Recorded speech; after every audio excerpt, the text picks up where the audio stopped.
Assalamualaikum warahmatullahi wabarakatuh. Bagaimana teman-teman hari ini keadaannya? Mudah-mudahan kita semua disehatkan serta diberikan rezeki yang berkah. Amin. Susno Duaji dan Rijal Fadilah menanggapi terkait gelar perkara khusus yang akan digelar pada 9 Juli 2025 di Polda Metro Jaya. Bagaimana tanggapannya? Tanpa basa-basi, kita simak videonya. 2009 Komjen Pol Purnawiran Susno Duaji. Selamat malam Pak Susno juga Pak Rizal. Selamat malam, Selamat malam Pak Rizal. Selamat malam, saya ke Pak Rizal dulu mau konfirmasi. Besok pasti jadi gelar perkara khususnya sudah ada pemberitahuan? Ya, sudah Mbak. Jadi memang awalnya tanggal 3 Juli. Ya. Tapi kemudian surat pemberitahuan berikut adalah tanggal 9 Juli, hari Rabu besok. Jadi kita sudah bersiap untuk menghadiri acara gelar perkara khusus tersebut. Karena memang itu diminta oleh TPUA gitu kan, sebagai solusi dari keberatan pengumuman tanggal 22 Mei oleh Dirtipidum Bareskrim Mabes Polri. Jam berapa Pak Rizal besok? Agendanya jam 10 Mbak, jam 10. Oke, jam 10 pagi. Kemarin itu kan sempat mandeknya saat ada ahli yang diajukan untuk dihadirkan juga. Antara lain Mas Roy juga Bang Rismon, betul ya Pak Rizal ya? Nah besok seperti apa? Iya. Mereka akan hadir juga?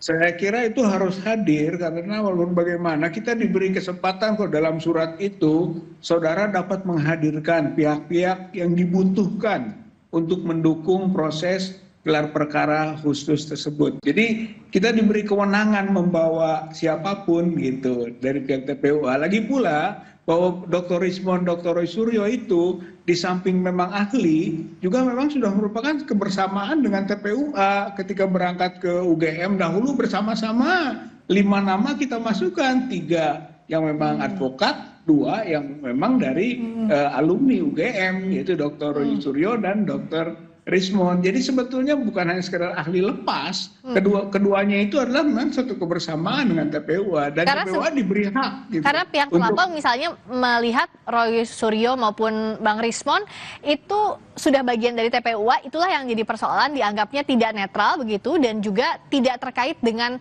pemeriksaan skripsi ataupun ijazah Pak Jokowi. Bagaimana TPUA menjelaskannya? Oh jelas dong, walaupun bagaimana harus objektif kan, semua harus didengar gitu. Jadi disebut dengan tadi netral tidak netral itu nanti pada ujungnya penilaian gitu. Dan hal yang wajar saja ada perbedaan pandangan dan pemihakan mungkin dalam pengertian pengajuan data berbasis pada keahliannya, hal yang wajar saja gitu. Saya kira nanti Bareskrim menilai pada ujungnya. Oke, tapi Mas Roy sama Bang Rismon sudah pasti hadir besok ya dengan Pak Rizal dan kawan-kawan? Sangat siap untuk hadir. Oke. Nah, saya ke Pak Susno. Soal gelar perkara khusus ini, kalau dari aturannya, kalau dari peraturan Kapolri, sebenarnya siapa yang boleh dan tidak boleh hadir dalam rangkaian gelar perkara khusus? Gelar perkara khusus ini sebenarnya sama saja dengan gelar perkara biasa, hanya karena sifatnya saja yang bersifat khusus ya. Mengapa bersifat khusus? Ada macam-macam ya, karena perkaranya memang berat gitu, atau karena memang melibatkan orang yang tokoh yang sangat terkenal seperti sekarang kan mantan presiden kan. Kemudian sehingga yang harus hadir pun dari internal Polri pun tidak sembarangan gitu, mungkin pada level-level senior gitu. Nah kemudian siapa saja yang harus hadir di luarnya? Ya pihak-pihak yang berkepentingan, yang dianggap oleh penyidik berkepentingan, yaitu pihak pelapor, pihak terlapor. Dan gelar perkara ini berbeda dengan konfrontir. Kalau konfrontir kan untuk mencocokkan keterangan si A dengan si B, berbohong apa tidak. Kalau ini tidak, kan masing-masing pertama pihak penyelidik ya, karena ini gelar perkara penyelidikan ya. Jadi penyelidik menyampaikan apa yang sudah didapat oleh mereka gitu. Nah kemudian pihak pelapor bisa menambahkan gitu hal-hal lain yang dianggap perlu untuk menambah alat bukti atau menambah informasi yang kelak akan menjadi alat bukti supaya alat buktinya itu cukup kalau memang itu bisa ditingkatkan ke penyidikan. Nah, demikian juga pihak terlapor pada kesempatan ini juga berkesempatan dia untuk membantah argumen atau dalil-dalil yang diajukan atau informasi sifatnya baru informasi kan, informasi yang diajukan oleh pihak pelapor ataupun informasi yang didapat oleh penyelidik. Nah, karena ini kan masih informasi. Nah, informasi ini bisakah atau tidak kelak menjadi alat bukti. Ya. Jadi begitu. Pak Susno, tapi kriteria ahli yang boleh dihadirkan dalam gelar perkara khusus ini seperti apa? Karena kalau dari Pak Rizal tadi kan sudah menjelaskan ya, pihak ahli yang akan dihadirkan ada Bang Roy Suryo juga Bang Rismon, tapi dari pihak Jokowi menolak ahli yang disodorkan TPUA karena alasannya pelapor tidak bisa mengajukan ahli dan menganggap Mas Roy dan Bang Rismon itu tidak punya kompetensi untuk memeriksa ijazah. Jadi tidak bisa tolak menolak. Jadi terserah penyelidik. Kalau penyelidik menganggap diperlukan keterangan ahli, nah nanti penyelidiklah yang menilai. Oh dia itu ahli hukum, hukumnya hukum perdata, hukum tata negara. Oh dia ahli di bidang apa? Di bidang digital. Oh dia ahli di bidang apa? Penyidik yang menilai. Jadi tidak ada tolak menolak. Masa pelapor atau terlapor tidak boleh saling tolak menolak ahli yang diajukan, kenapa, atau saksi yang diajukan. Kenapa? Karena kan ini saling lapor gitu ya. Iya. Walaupun tempatnya berbeda dan ini akan berdampak hukum. Kalau misalnya pihaknya pelapor tidak bisa membuktikan apa yang dia katakan palsu, maka dikatakan bahwa dapat dituduh bahwa dia telah mencemarkan nama baik. Iya. Nah, demikian juga apabila bisa membuktikan bahwa betul itu palsu dan betul itu tidak sah, maka dampaknya kepada terlapor. Terlapor berarti memalsukan atau menggunakan keterangan dokumen autentik palsu atau membuat palsu suatu dokumen gitu kan. Jadi ini ibarat naik perahu, siapa yang tenggelam, siapa yang tidak ini nanti. Iya. Jadi yang akan menentukan nanti ahlinya kompeten atau tidak kompeten di tangan penyelidik. Kalau dari TPU, ya di tangan penyelidik seperti tadi disampaikan Pak Susno. Kalau dari Pak Rizal, apa yang memang disiapkan oleh TPUA agar ahli ini memang dianggap kompeten? Dan kenapa TPUA ini menganggap Mas Roy dan Bang Rismon selain tadi memang bagian dari TPUA dari awal ikut dalam laporan dalam kasus ini, apa yang meyakinkan TPUA bahwa kedua ahli ini memang kompeten untuk dihadirkan di gelar perkara khusus? Oh, saya kira itu sangat kompeten karena temuan-temuan dan analisis keduanya itu bisa berbeda dengan apa yang telah diumumkan oleh Dirtipidum.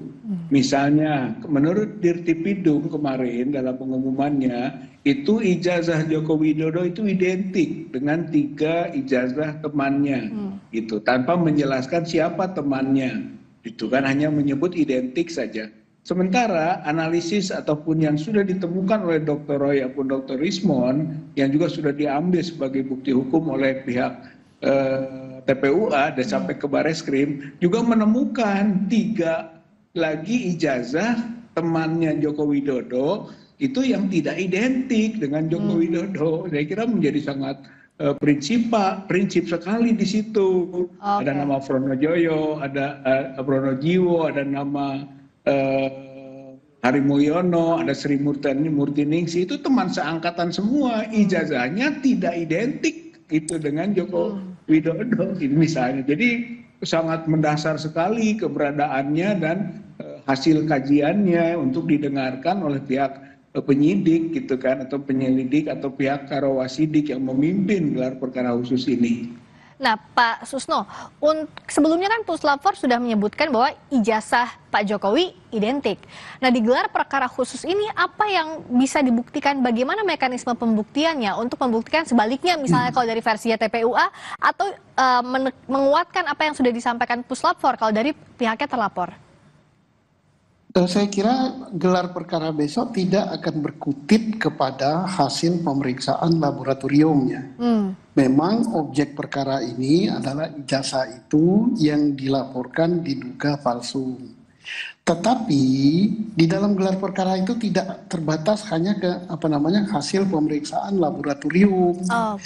Bisa saja informasi-informasi lain yang disampaikan, misalnya ada informasi yang didapat di lapangan tentang KKN, ada informasi yang didapat di lapangan misalnya tentang perkuliahan, ada informasi yang didapat di lapangan yaitu tentang skripsi, bahwa skripsinya begini. Karena apa? Bisa saja ijazahnya itu sama dengan yang asli, dikeluarkan oleh lembaga yang asli, yang berhak, yang berwenang, dinyatakan juga asli, tapi yang bisa menjadi persoalan bahwa ijazah itu sah apa tidak. Itu kan yang dipersoalkan di dalam masyarakat kan. Ya. UGM mengakui dia yang mengeluarkan. Setelah dicek misalnya ya, ini misalnya ya. Ya. Misalnya sama dengan yang lain, yang seangkatan gitu. Nah itu berarti kan asli. Ya. Tetapi yang dipersoalkan berikutnya adalah sah apa tidak. Nah sah apa tidak itu adalah yang orang yang memperoleh ijazah itu sesuai dengan prosedur atau sesuai dengan aturan yang berlaku di fakultas itu. Misalnya dia kuliah sekian semester, nilainya memenuhi syarat, KKN-nya ada, skripsinya ada, waktu wisuda dia ikut, and so on and so on. Berarti ijazahnya itu asli dan sah dia memperoleh ijazah tersebut. Itu bisa Nah, digali begitu ya Pak Susno ya di gelar perkara khusus. ini kan berdasarkan keterangan saksi nantinya. Oke. Berdasarkan keterangan saksi dan berdasarkan alat bukti berupa barang bukti skripsi yang disita, dokumen-dokumen administrasi yang disita, kemudian dokumen pendaftaran, dokumen perkuliahan dan sebagainya. Tidak hanya disita saja, tapi dimintakan keterangan dari saksi yang berwenang mengelola tentang barang tersebut. Nah itu. Kalau dari Pak Rizal, apa barang bukti yang berbeda dibandingkan gelar perkara biasa sebelumnya yang akan dibawa oleh TPUA pada gelar perkara khusus besok? Ada yang barukah? Ya pertama ya waktu gelar perkara biasa kan tidak dilibatkan TPUA yang sebenarnya ingin diajukan sebagai bukti-bukti. Waktu itu tidak ada ya, tidak ada yang itulah yang kita diberikan. akhirnya menyebutkan titik lemah daripada gelar perkara itu yang sampai pada kesimpulan penghentian penyelidikan begitu. Sementara TPUA kok tidak dimintakan pendapat atau pandangannya. Nah, kesempatan inilah yang akan digunakan ketika gelar perkara khusus yang dikabulkan gitu kan oleh pihak Mabes Polri gitu. Dan itu nanti kita akan angkat semua gitu data-data yang ada yang kemarin mau diungkapkan tapi tidak ada peluang dan ruangnya. Jadi saya kira insya Allah gitu dari sisi TPUA dan bersama dengan ya ahli atau analisis yang sudah dikemukakannya akan menyampaikan seperti yang disampaikan tadi oleh Pak Jenderal Susno itu gitu ya, termasuk seluruh dokumen-dokumen yang ada di UGM dan temuan-temuan lapangannya ya kita juga akan kemukakan sebagai bandingan-bandingan gitu, menjadi pertimbangan apakah memang harapan kita agar ditingkatkan prosesnya kepada tingkat yang lebih tinggi, penyidikan misalnya, atau tidak. Saya kira kita objektif saja kok, dan itu hal yang penting dibaca oleh publik, dinilai tentang hasil yang sudah maksimal gitu prosesnya gitu. Oke, kalau kemarin sebenarnya penyelidikan sudah dihentikan Pak Susno, dengan adanya gelar perkara khusus ini apakah peluang masing-masing pihak pelapor maupun terlapor jadi 50-50 lagi? Kita tidak melihat hal ini seperti pertandingan ya, tetapi yang jelas gitu bahwa kalau ini terbukti misalnya asli tapi palsu, nah maka pihak daripada Dr. Tifa dan Pak Rismon dan sebagainya tidak bisa dia dikatakan telah mencemarkan nama baik, gitu kan? Demikian juga sebaliknya kalau ini misalnya terbukti asli dan sah, nah tidak otomatis bahwa Pak Rismon CS itu menjadi tersangka gitu. Ingin dilihat dulu. Nah makanya dari awal saya katakan sebaiknya perkara ini karena menyangkut VVIP ya walaupun tidak menjabat lagi dan ini mendapat perhatian publik seluruh Indonesia, ini ditarik ke Mabes Polri. Lucu perkara ini, kok pemalsuannya ijazah palsunya di Mabes, pencemaran nama baiknya Polda dan Metro. undang-undang ITE di Polda Metro. Jadi seolah-olah ini Polda Metro melawan Mabes, ini kan nggak bagus. Nah kalau ini ditangani jadi disatukan di Mabes Polri, kan hanya dari meja kiri ke meja kanan bisa saling melengkapi informasi. Satu. Yang kedua, di dalam menangani perkara ini, walaupun ini bukan perkara perdata, berilah kesempatan daripada masing-masing pihak itu sama untuk membuktikan apa yang mereka laporkan, gitu kan? Yang mereka laporkan itu kalau di dalam perdata kan apa yang didalilkan. Didalilkan, betul. Jadi sekarang kesempatan dari masing-masing pihaknya untuk membuktikan harus sama, meskipun bukan perkara perdata, pun gelar perkara khusus besok juga menarik untuk kita nanti ya, apa yang akan disampaikan dari TPUA dan bukti-bukti baru itu ya Pak Susno ya? Iya, dan ada satu lagi kita harus hormati ya. Kan ada yang mengatakan, wah ini ada apa kok belusukan sampai ke kampung, sampai ke daerah, kok ngelacak dosen pemimpin. Tidak apa-apa, itu namanya usaha. Usaha untuk membuktikan bahwa apa yang dia dalilkan itu benar. Sebabnya kalau tidak benar, maka dia akan menjadi sebaliknya gitu. Nah, dan dalam hal ini maaf ya, saya tidak memihak kepada Pak Rismon CS, saya tidak memihak daripada Pak Jokowi. Saya hanya dari kacamata untuk penyidikan supaya profesional Polri nampak dan Polri tetap dipercaya oleh masyarakat. Ya, kuncinya dalam hal ini Polri, penyelidik dan gelar perkara khusus harus profesional agar kasusnya terang benderang dan juga bisa dipercaya publik. Terima kasih Pak Susno, terima kasih juga Pak Rizal Fadila, Ketua TPUA, dan juga Pak Komjen Pol Purnawirawan Susno Duaji, Kabar Eskrim Polri 2008-2009. Selamat.